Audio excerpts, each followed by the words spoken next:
Hello friends, this is Umair. Welcome to my YouTube channel mister X. जैसा कि आप लोगों को पता है कि हिस्ट्री का सेकंड चैप्टर जो कि है रीजनल किंगडम 1 स्टार्ट हो चुका है और पिछले वीडियो में हमने इंट्रोडक्शन जाना था और नॉर्थ इंडिया के बारे में जाना था। तो जिसमें से एक हमारा डाउट था वो था नॉर्थ इंडिया, डेक्कन इंडिया और साउथ इंडिया ये क्या है और कहाँ पे इंडिया में है। तो जैसा कि आप इमेज में क्लियरली देख सकते हैं कि ऊपर वाला जो है ये पूरा आपको मैप में नॉर्थन इंडिया आप बोल सकते हैं या फिर नॉर्थ इंडिया बोल सकते हैं।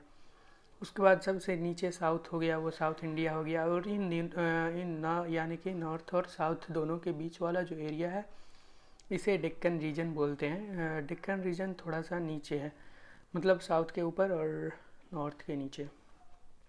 तो आई थिंक आप लोगों का डाउट जो था वो क्लियर हो चुका होगा।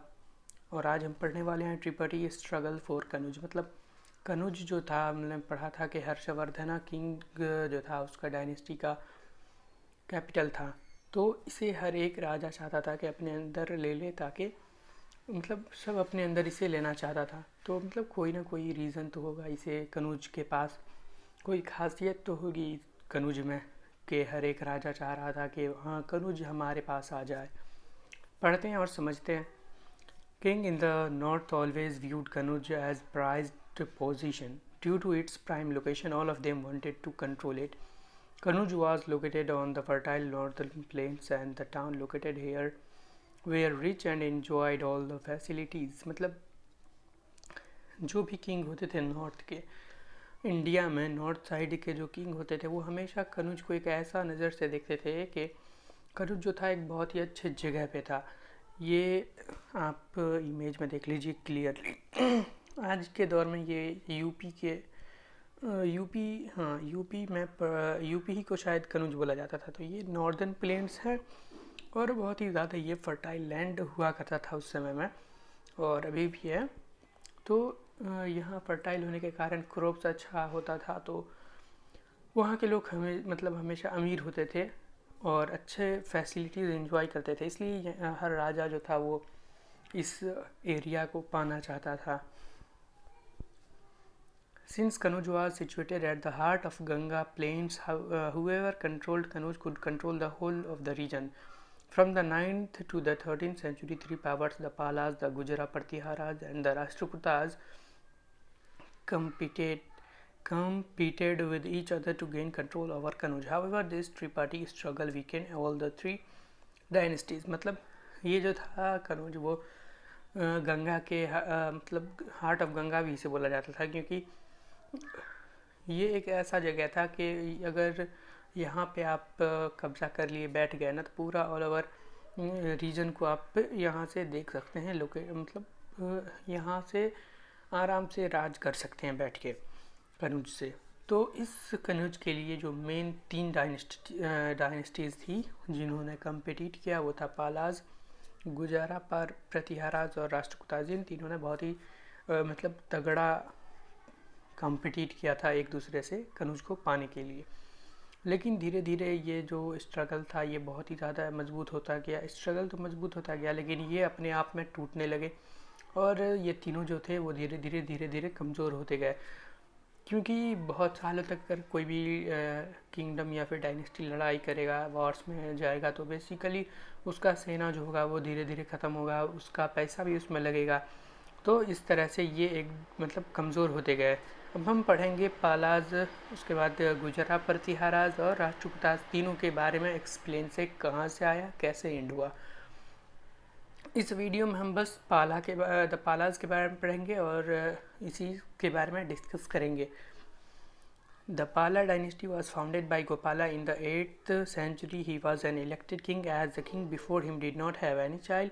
His empire included the whole of Bengal and most of Bihar. This dynasty ruled for about 400 years, giving a stable government to Bengal. The Pala king were eager to annex Kanuj to their kingdom. मतलब पाला dynasty जो था ये Gopala king के द्वारा found किया गया था 8वीं शताब्दी में। और ये जो किंग थे ये मतलब राजवंशी नहीं थे, एक तरह से कह सकते हैं, क्योंकि इन्हें जिन्होंने किंग चुना था उनके पास वो जो राजा थे उनके पास कोई भी बच्चा नहीं था, बेटा उटा नहीं था, तो इसलिए उन्होंने गोपाला को सेलेक्ट किया एज अ किंग और गोपाला ने पाला डायनेस्टी का फॉर्मेशन किया 8वीं शताब्दी में। और ये पाला एम्पायर जो था ये उस समय में बंगाल और पूरे बंगाल में और बिहार के कुछ हिस्सों में फैला हुआ था। और इस डायनेस्टी ने लगभग 400 साल तक बंगाल में राज किया था, एक स्टेबल गवर्नमेंट प्रोवाइड किया था बंगाल को। पाला किंग जो थे वो मतलब एगर टू एनेक्स, मतलब वो हमेशा उनकी चाह थी कि कनुज को ये कब्जा कर ले, अपने किंगडम के अधीन ले लें, अंदर ले लें।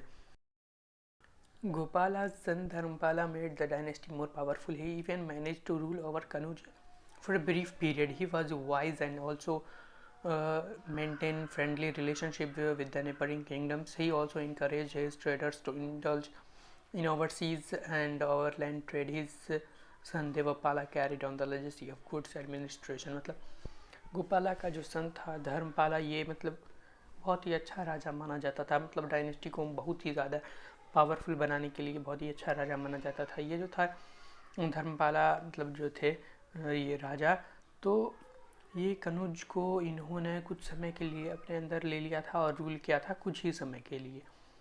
वो एक बहुत ही ज़्यादा बुद्धिमान और एबल रूलर थे और उनके पास बहुत ही मजबूत आर्मी थी, रिज़र्व, और ये जो थे अपने आसपास के किंगडम्स के साथ अच्छा रिलेशन बना कर रहते थे मतलब। और उन्होंने ट्रेडर्स को मतलब बढ़ावा दिया ओवरसीज़ और ओवरलैंड ट्रेड करने के लिए। और धर्मपाला के जो सन थे वो देवपाला, वो भी अच्छे थे, बहुत अच्छे राजा थे। और वो जो थे वो लेजेसी ऑफ गुड्स एडमिनिस्ट्रेशन, मतलब इनका काम था कि मतलब लेजेसी ऑफ गुड्स एडमिनिस्ट्रेशन, सामान वगैरह का कोई काम था जो कि ये संभाला करते थे Devapala. The Pala king patronized art and literature. They revived the Nalanda University and also established a new university by the name of Vikramshila University in Magadha. However, in the mid-12th century, the Palas were replaced by Sena dynasty. मतलब पाला dynasty जो थी ये इसने बहुत ही ज़्यादा पैसा खर्चा किया आर्ट और लिटरेचर में और इसे बढ़ावा दिया। और इन्होंने नालंदा यूनिवर्सिटी को रिवाइव किया। मतलब नालंदा यूनिवर्सिटी, यहाँ पे आपको कोई पूछे कि किसने बनाया तो आपको ये नहीं बोलना है कि पाला ने बनाया, क्योंकि यहाँ पे लिखा हुआ रिवाइव्ड, मतलब नालंदा यूनिवर्सिटी पहले से ही बना हुआ था और इन्होंने इसे मतलब रिवाइव किया, यानी कि उस समय में बंद हो गया था, लेकिन इन्होंने दोबारा से चालू करवाया, पैसा लगवाया और बुद्धिस्ट लर्निंग को इनकरेज किया। किंग धर्मपाला, मतलब धर्मपाला जो थे राजा यानी कि गोपाला के सन, इन्होंने एक विक्रमशिला यूनिवर्सिटी मगधा में बनाई। मगधा आप इमेज में क्लियरली देख सकते हैं कहाँ पे है, किस स्टेट के बगल में है। लेकिन ये जो पाला डायनेस्टी थी, हमने मतलब मैंने शुरू में ही कह दिया था कि हम इसमें जानेंगे कहाँ से आई कहाँ से ख़त्म हुई, तो इसे सेना डायनेस्टी द्वारा ख़त्म कर दिया गया, डिस्पोज कर दिया गया।